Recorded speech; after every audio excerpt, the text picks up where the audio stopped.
Hi, are you ready to learn how to knit today? We are working on a garter stitch dishcloth. Garter stitch means that we're going to knit both the front and the back. So the only thing that you need to learn how to do today is your knit stitch and cast on. Now, if somebody else has already cast on for you, awesome. You will not need to do that. But if they haven't cast on for you, then we're going to do that today. So we'll start with casting on. We need 35 stitches for this, and then we will go over the knit stitch. So you need your needles, and you obviously need some yarn. Your needles should be a size 7 or 8. You're going to want a cotton worsted weight yarn, and you can find all the information that you need about the supplies for this in the video right about here. All right, the first thing we have to do is get our yarn out. So I like to go from the inside of the ball when I can. So I stick both fingers through to the middle. And ideally I find my other finger. That usually tells me I'm in about the right place. And then I pull. Sometimes it pulls out really neatly. Sometimes it makes it a little bit of a mess. This one's not too bad today. And I'm going to find my end. Now, we are going to do a long tail cast on for this, which means that we will need both yarn from the tail and yarn from the ball. So we need lots of yarn to start with.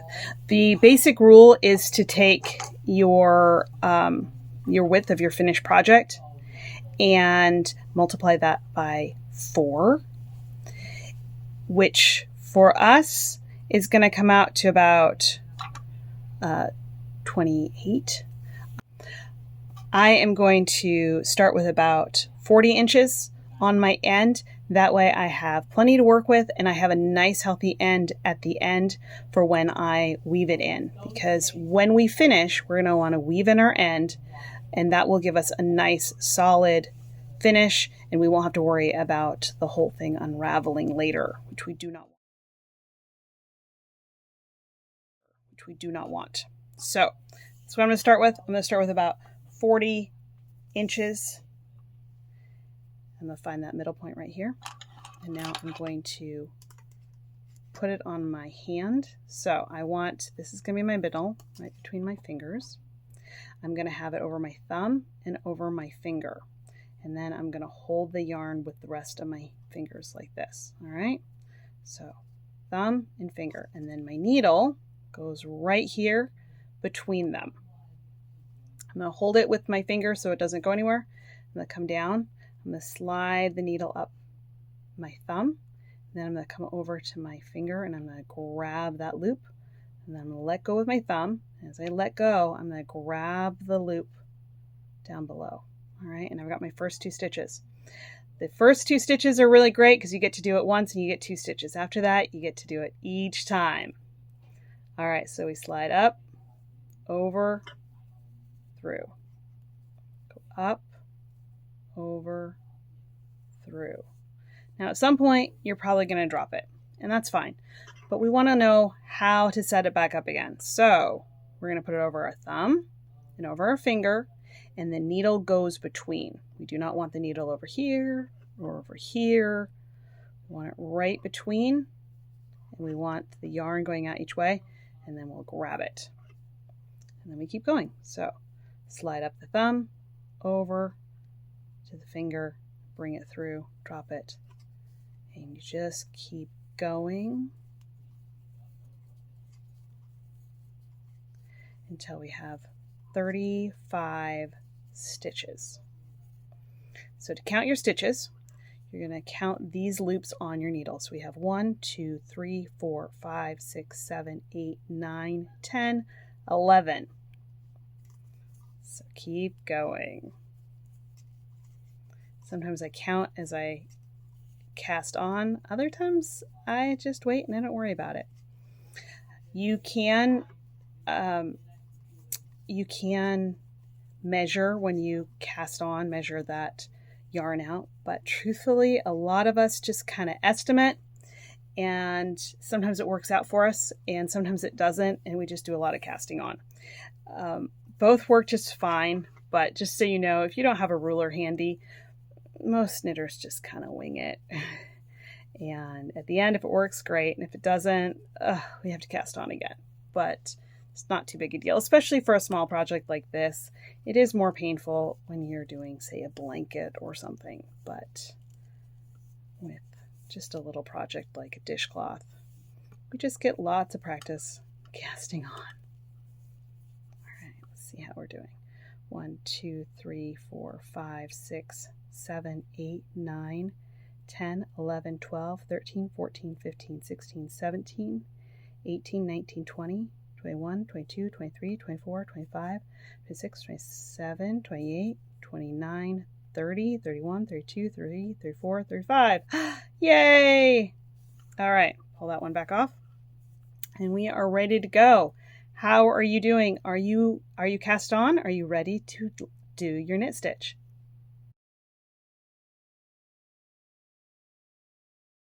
All right, it is time to learn the knit stitch. But before we get started, I want to teach you a little rhyme. This is what I always use with my knitting students, and it helps them to remember the motions of this stitch. So here it goes. Under the fence, catch the sheep, back you go, off you leap. Under the fence, catch the sheep, back you go, off you leap. All right, say it with me. Under the fence, catch the sheep, back you go, off you leap. Got it? All right, now we're going to move on to the next part. All right, so we have our end. We do not want to use that. Just leave that to the side. And we're going to grab the yarn that's coming from our ball of yarn. I'm going to teach you how to knit in a continental style because that is definitely my favorite choice. We go around the pinky, over the finger, and then hold it with our left hand, just like this. And then our right hand is right here. This does work well for both left-handed people and right-handed people. So we are going to go under the fence, catch the sheep, back you go,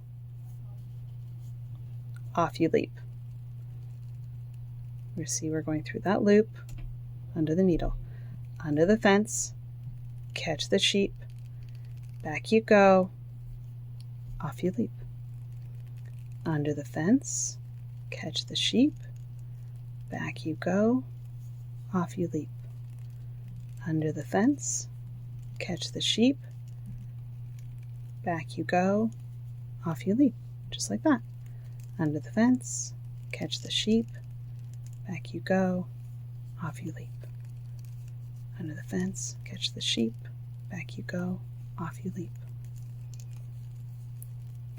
We're going to continue until we finish the whole row. Under the fence, catch the sheep, back you go, off you leap. Have you given it a try? You might want to pick up your needles and see how you do. So we are going to knit until this is square. We will knit this row and then we'll turn her over, which I'll show you in just a moment.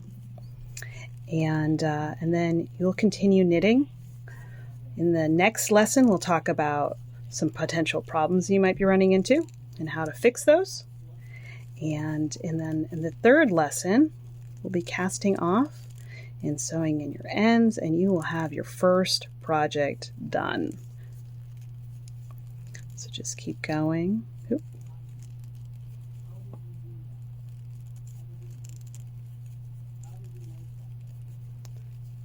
Keep going along like this. Under the fence, catch the sheep, back you go, off you leap.